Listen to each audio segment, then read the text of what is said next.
Hello, welcome to my podcast, Sean Matthews, The Real Deal. I have a special guest on today, and her name is Lucy. Lucy, Hi. hi Lucy.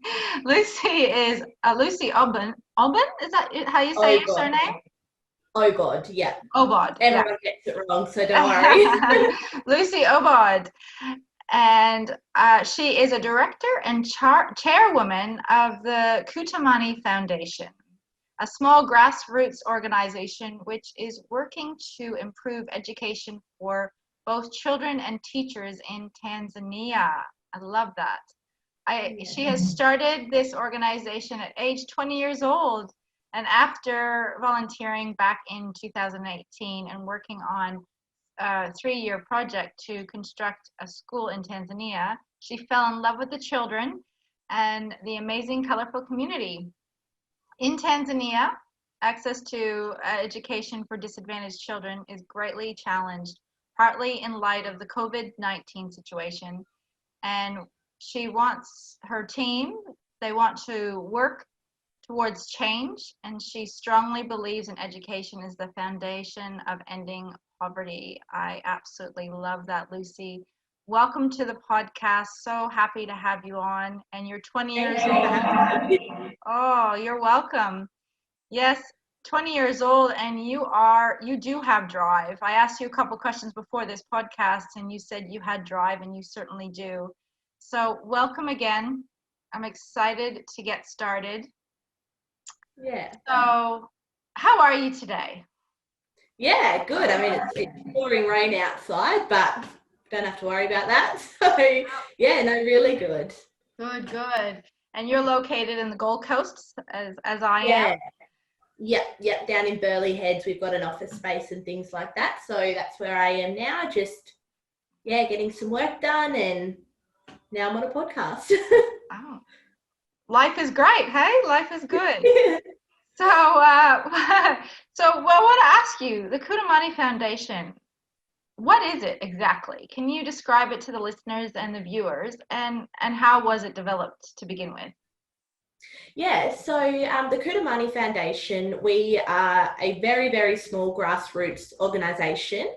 As you sort of said in the intro, the premise of the foundation is to provide free education and to provide quality education. So originally when we first started, we were looking at just establishing a school and providing free education to children in Tanzania, starting in the Kilimanjaro region of Tanzania. But through our research and what we experienced during our time in Tanzania was that the standard of education, quality education, just was a really huge challenge, particularly in grassroots schools. In Tanzania, 60% of all teachers are underqualified.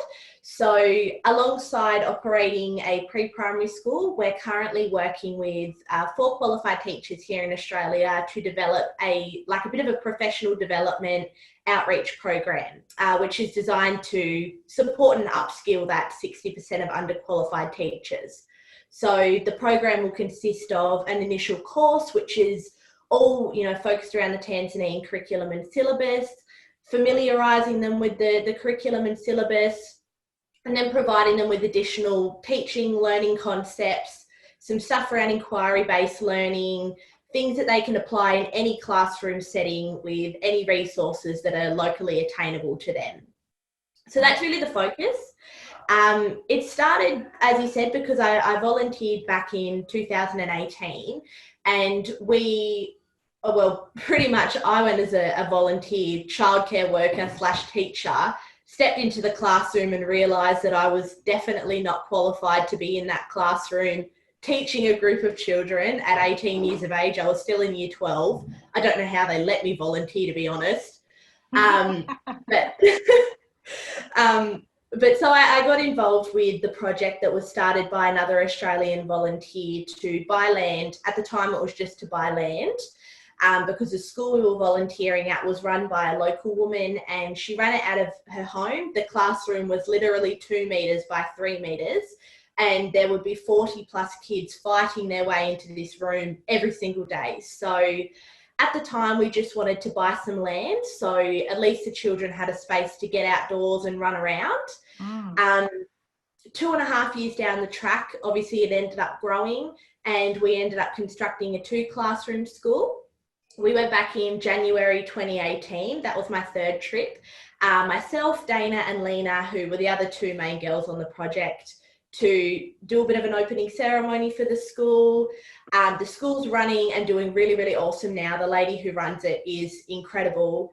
And we obviously came home with 3 years worth of experience and, you know, knowledge of how big the need was. So we wanted to go down the path of establishing a proper non-for-profit, and yeah, that's what we did. We spent most of 2020 trying to set that up, which was a challenge, but yeah, we had a lot of really good people come along the way who have helped us out, and yeah.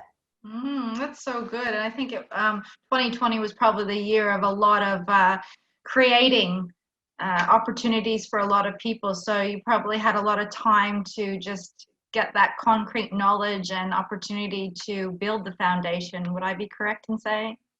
100%. I mean, obviously in terms of fundraising and everything, because of the pandemic and what's happened in 2020, it's going to be slow for a long time. But for me, 2020 was kind of a blessing because it allowed me to do all of this. And although it was challenging because of that, it really did allow us to focus on this and set it up. And we wouldn't be where we are today if that hadn't happened, I don't think.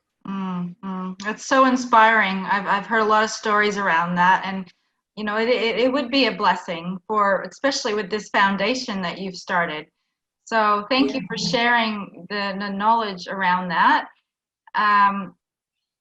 So why you started the foundation because you touched a little bit about it. Can you elaborate a little bit more why you really wanted to start the foundation, you personally? Look, obviously that initial project we did, that was never an NGO sort of a situation. We just sort of did that through friends and family fundraising. And I always say that Africa is one of those places I think people either go and they might have a good time, but it's not for them, or they go and it completely captures them. And that's what happened to me. So I really fell in love with it. I fell in love with the scenery and how stunning of a place it is, but more than ever, the community and the children. And obviously coming home after that, we've seen some of the hardship that children face not having access to schooling, in the families in the community. So we really wanted to keep going with what we were doing, and we really wanted to create something that was going to be long term and something that was sustainable. So that's amazing. Yeah, because I mean, I've been to Africa once, haven't been back since, but I know a lot is going on there now and has been for many years. So any education that children and families can receive is the number one. So that's fantastic. Yeah. And I mean, obviously when we sort of came home with the plan to start this foundation, COVID hadn't really hit, yet. And then throughout the year of establishing this, obviously COVID-19 happened, and Tanzania in particular, their main industry is a tourist industry. So that's all completely died off. And to give you a bit of an idea, prior to COVID-19, there were 270 million children out of school worldwide. Now, because of COVID-19, there's over 1.7 billion children out of school worldwide. Wow. And 50% of them are in sub-Saharan Africa. So as much as I said it's going to be a challenge, because of COVID-19, the need really is bigger than it's ever been before. Yeah, really high. Wow. Well, this is why it's so important to get the word out there for your foundation and the people, the community. So what is your mission of your foundation? What's the mission? Look, our mission is, I guess, to fight poverty through education. So I'm a huge believer that education is not the only way out of poverty, but I think the most sustainable, secure way out of poverty, if that makes sense. I think if you can educate a community, then they're going to grow up and be able to provide for their families. It gives the children a chance to have a future, and that just massively impacts society. I mean, another statistic, and I keep sort of throwing these out there, but they People also like say statistics. It's okay. if every woman in the world had an education, there would be over 7 million fewer malnourished children around the world. And to me, that speaks volumes of how important education is. Mm-hmm. So, yeah, fighting poverty through education, I guess, is our mission. And operating a 60-kid pre-primary school, that's our first sort of initiative that we're working towards at the moment. That's obviously to get children back into school. But as I said, the other main pillar of our organisation is that teacher outreach side of things, because getting kids into school is one thing, but providing quality education is another. And through the teacher outreach program, we can have a much broader outreach. We can empower local teachers, and we can, get into those grassroots schools a little bit more and improve education so those children, can continue on. So, yeah, I would say that's our mission and vision. Amazing. I love that vision. Can you tell us a little bit more about the outreach program? What does it involve? Yeah, so the teacher outreach program, what we're sort of doing at the moment, we're working towards establishing both programs by mid-2021, being the 60-kid pre-primary school as well as the teacher outreach program. We're going to run them through the same facility. But the teacher outreach program, we're developing it with 4 qualified teachers here in Australia. It's all going to be structured around the Tanzanian curriculum. So the program will consist of an initial course for grassroots teachers who are underqualified, familiarising them around the curriculum, giving them those additional teaching and learning concepts, giving them skills and techniques they can use in the classroom, as to how they can teach those particular skill sets using the resources which are around them. So, an example being practicing the children's letter formations in sandboxes, or using sticks to create letters and stuff like that.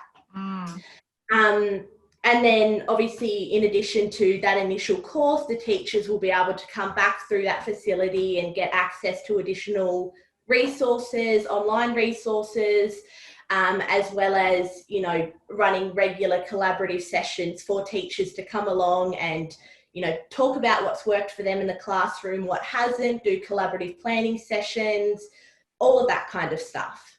Wow, that's fantastic. That sounds like a lot of work to do, but very, very good. Yeah. Very much needed by the sounds of it. Yeah, I definitely think so. There's a lot of organisations out there working to get kids back into school, which is obviously vital, but there's really not a lot out there supporting the teachers. So I think that's really, really important. Yeah, that's fantastic. Well, it ties with my next question. It is very important to have support and educate children, but why really, you touched on it a little bit, but can you expand a little bit more on why it's really important to support children, teachers, and family in Tanzania itself rather than the rest of Africa? Look, I think it's equally important to support education anywhere in the world. Tanzania for us obviously is what we know and what we love. So it makes most sense for us to be there. But Tanzania in particular, because as I said, their economy has been massively affected by COVID-19. Tanzania it's becoming quite a progressive country. They've already put quite some really good initiatives out there, but they've all kind of slowed down recently, particularly in light of COVID-19. And in Tanzania, the major cities, children have a lot more access to education, but the rural parts of Tanzania really don't have anything at all, really. So targeting those areas is really important. And then our plan sort of is start in Tanzania. We really want to, build up our programs throughout Tanzania, but then ideally we would like to spread to the rest of East Africa and move into Malawi and places like that, because the need is really big through all of those areas, particularly at the moment. Amazing. So would that be your big vision for as a company would be going from Tanzania to other parts of Africa? Oh, 100%. I mean, obviously, like I said, right now we are in the very first stage of this and in the development phase. By mid-2021, we want to be able to launch both projects in Moshi, Tanzania, which is at the base of Mount Kilimanjaro. Obviously, as that's successful and it grows, we want to expand and move into other parts of Tanzania. But yeah, I mean, I vision it 10 years down the track. Hopefully we can, grow into some other East African nations and grow as an organization. Yeah. Fantastic. Absolutely beautiful. Absolutely beautiful. So how can people get in touch or donate to your charity and foundation? How can people help? Yeah, so look, I'll say for us, as I said, we are tiny. We are a very grassroots organisation. I don't make any money off this. Nobody else does. 100% of every single donation goes into the project directly. And also I think that gives us the ability to have a much bigger impact with our donations and with our support, which is good. But obviously we've got a website, so www.thekutamanifoundation.org. Even if you just Google the Kutamani Foundation, will come up. We've got a Facebook page. We have a number of different donation opportunities. We run regular fundraisers. Right now we're doing a fitness-based fundraiser. However, you can either opt to give a one-off donation if you would like, or better yet, we really do, I don't know how to put it, value like sponsorships, ongoing sponsorships, where you can sponsor a child or sponsor a teacher and a child to be put through schooling and to be put through a teacher outreach course. And it's a really, really small amount of money. You can do one for as little as $15 a month, which is, the equivalent of 3 coffees a month, and you are giving an entire child an education for $15 a month, which that is fantastic. fantastic. Incredible. Yeah. Absolutely incredible. I know we all love our coffees, but if our coffees go towards maybe somebody that is less fortunate than us, then we'll make the world a better place. Don't you agree? I think so too. Oh, 100%. And I know I've harped on about this a lot, but I truly think if you want to do something that's going to have a long-lasting, stable, make a stable difference in the world, is investing in education. I really think that's the best way we can make a change. Yes, I totally agree on that. Totally agree. You did mention about the fitness fundraiser. What is involved in that, and how can people get involved in it? Because you said it's happening now. Yeah. So this is sort of our first fundraiser of 2021. Trying to inspire people to, kickstart their fitness goals for the new year. Basically what it is you set yourself a goal, say a running goal of 100 kilometers in 20 days. We're running them over 20-day periods. Choose your goal, sign up. We'll create you like a crowdfunding page that's dedicated to your challenge. We've got a fundraiser toolkit so you can access, graphics, posts you can share, all of that kind of stuff. And then, the idea of it is that you hit your goal, share your page, share your campaign, and ask friends and family to donate and sponsor you to hit your goal. And if you're on the Gold Coast, if you hit your chosen fundraising goal, you'll be rewarded with a free gym membership for the corresponding time period. So that's just a little bit of an incentive for people that might want to get on board. Yeah, that's a great incentive. I'm sure everyone will want to do that. Everyone doing some good fitness goals for 2021. So, and hey, maybe I'll get on board for that. Yeah, for sure. The more people we've got on, the better. Yeah, that's fantastic. Absolutely love all of that. Great information. So happy to have you on, Lucy, today. And it's just been incredible what you've done with the foundation and what you're going to be doing. And as you said, it's quite small at the moment, but when we get the word out there that people want to help more children in different parts of the world to make a difference in the world. So what is one thing, I'm just going to ask you one more question, and that is, what is one thing that you would like the listeners and the viewers to learn about this podcast, about what we've spoken about? That is a really hard question. It's okay. You can think about it. Yeah, I don't know how to answer that. I think there's a lot. Look, I guess I would want people to learn that I think despite COVID-19, and COVID-19 has been a challenge for everybody, there's no denying that, but there's still a huge world out there of, you know, heaps of people. And being in Australia, I think we've been incredibly lucky throughout the pandemic. Yes, it's been challenging on businesses and on people and things like that. However, there are parts of the world that have had no support throughout COVID-19. And, you know, these communities of these children, because of COVID-19, there are now going to be generations of children that go on without an education, which is going to have massive implications for those people, the communities, and those nations as a whole. So I guess what I want people to take out of this is that you don't have to give a lot, you don't have to do a lot to make a positive impact. But I think through COVID-19, I think what we can take away from that is that we really do need to band together a lot more as a whole world. It doesn't matter where you're from.